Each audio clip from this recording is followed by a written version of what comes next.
जैसा कि आप लोगों को पता है कि उत्तर प्रदेश में रिजल्ट आ चुका है, चाहे वो जीएनएम हो, चाहे एएनएम हो, चाहे अदरवाइज कोई भी पैरामेडिकल कोर्सेज हो, रिजल्ट जारी हो चुका है।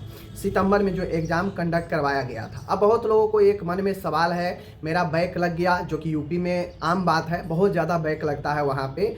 तो जैसे दूसरे स्टेट से तुलना किया जाए तो उसके तुलना में बहुत ज़्यादा वहाँ पे बैक लगता है। और ऐसी बात नहीं है, अच्छे अच्छे स्टूडेंट का बैक लग जाता है। अब पता नहीं कॉपी कैसे चेक होता है, क्या होता है, मुझे नहीं पता, इंटरनल चीज़ें हैं।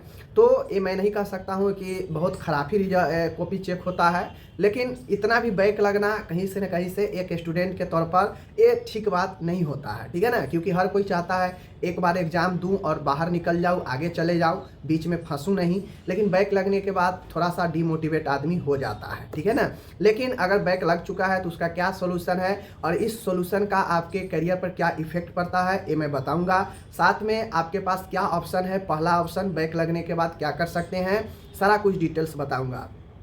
तो सबसे पहले अगर किन्हीं को बैक लग गया है तो जो लगना था, जो होना था, हो चुका। अब आप उसको बदल नहीं सकते हैं, और जिस चीज़ को आप बदल नहीं सकते हैं उसके लिए आपको पछताना भी नहीं चाहिए, क्योंकि आपके हाथ में वो चीज़ें नहीं हैं। तो सबसे पहले अपने आप को शांत करें, अपने आप को कॉम रखें, बिल्कुल अच्छा से अपने आप को हैंडल करें और आगे का सोचें। अब आगे होगा क्या, तो अभी आपका रिवैल्यूएशन या रीटोटलिंग का फॉर्म निकलेगा।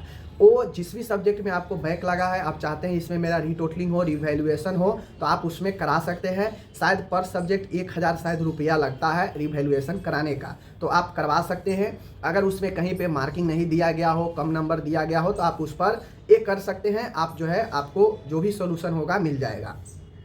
अगर रिवैल्यूएशन में आप नहीं निकलते हैं तो फिर आगे आपको पास बैक पेपर का एग्ज़ाम होता है, सप्लीमेंट्री जिसे बोलते हैं। तो आप बैक पेपर के एग्ज़ाम देकर जो है आगे बढ़ सकते हैं, ठीक है। अब आपके मन में सवाल आएगा कि अगर हम ये बैक पेपर देते हैं तो इन फ्यूचर हमको कोई दिक्कत होगा, तो इसका जवाब है नहीं, कोई दिक्कत नहीं होगा। जिस प्रकार से रेगुलर का सामान मिलेगा उसी प्रकार से आपको भी सामान मिलेगा। बस रह जाता है यही कि आपका जो पेपर होता है उस पर लिखा आता है आपके मार्कशीट पर कि आप एक्स पेपर सप्ली से आप पास किए हैं, ठीक है। यही एक अंतर होता है। और जो रेगुलर से एक बार में कर जाते हैं उन पर रेगुलर लिखा होता है, ठीक है, बस यही अंतर है। दूसरी चीज़ें, सभी जगह पता है कि कंपटीशन है, तो आप वहाँ पे कंपटीशन फाइट कीजिए, आपको जॉब होगा, चाहे रेगुलर है, चाहे आप एक्स पेपर से पास किए हैं, कोई मैटर नहीं है।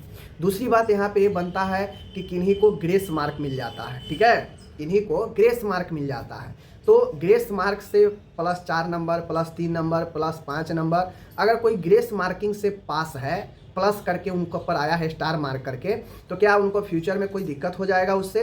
तो इसका भी जवाब है बिल्कुल कोई दिक्कत नहीं होगा। अगर आपको ग्रेस मार्किंग देकर पास किया गया है, इसका मतलब होता है कि आप उस सब्जेक्ट में फेल कर रहे थे, जो मिनिमम मार्क्स लाना था उसमें आप फेल कर रहे थे, लेकिन यह कर्मो रहम पर आप जो है पास हुए हैं, ठीक है। नियम होता है कि अगर किसी को शायद 5 या 6 नंबर से अगर कोई फेल कर रहा हो तो उसको उतना देकर पास कर दिया जाता है। 5 या 6 शायद या 8, मैं उतना कन्फर्म नहीं है, लेकिन ये प्रावधान है पास करने का। अगर कि कोई क्लोजली फेल कर रहा हो तो उसको पास कर दिया जाता है। ये सभी स्टेट में नहीं है। एमपी में चले जाइएगा, नहीं ये करता है, वहाँ पे ग्रेस नहीं मिलता। अगर फेल है 2 नंबर से तो फेल है, ठीक है। यूपी में होता है ऐसा, तो शायद 1 या 2 सब्जेक्ट में शायद मिलता है, उससे ज़्यादा में नहीं मिलता है। तो ये लेकिन ग्रेस का प्रावधान वहाँ पे है। तो ग्रेस से अगर आप पास करते हैं तो इसका ये मतलब नहीं है कि आपका वैल्यू कम गया या फिर जो है आपके आगे आपको जॉब में दिक्कत होगा, नहीं, ऐसा बिल्कुल नहीं है। बस आप पास, आपका रिजल्ट पास लिखा हुआ आ गया तो आपको दिक्कत नहीं है, ठीक है। उम्मीद है समझ गए होंगे। अब बात आती है कि आखिर यूपी में इतना ख़राब रिजल्ट क्यों दिया जाता है। देखिए मैं बताता हूँ, स्टूडेंट को भी यहाँ पे गलती है। आधा स्टूडेंट को लिखने का तरीका पता नहीं होता है। ये चीज़ मैं आपको पहले से भी बता रहा हूँ। ये चीज़ें मैं आपको पहले भी बताया, 2 साल पहले भी बताया था कि यूपी में जो एग्ज़ाम होता है वो बहुत ही अच्छा होता है। सारा चीज़ क्यों तेज़ी से होता है, लेकिन स्टूडेंट चीज़ों को नहीं समझ पाते हैं। दूसरी चीज़ें, वहाँ पे गलती कहीं ना कहीं कॉपी चेकने में भी थोड़ा बहुत होता है, क्योंकि अच्छे स्टूडेंट को क्रॉस लग जाता है। बात समझ रहे हैं? तो थोड़ा बहुत है दिक्कत। इतना बहुत ज़्यादा यूपी में अन्य राज्य की तुलना में वहाँ पे क्रॉस ज़्यादा लगता है, जबकि ऐसी बात नहीं है कि वहाँ पे सब के सब पढ़ने वाले नहीं हैं, पढ़ने वाले हैं, लेकिन फिर भी क्रॉस लगता है।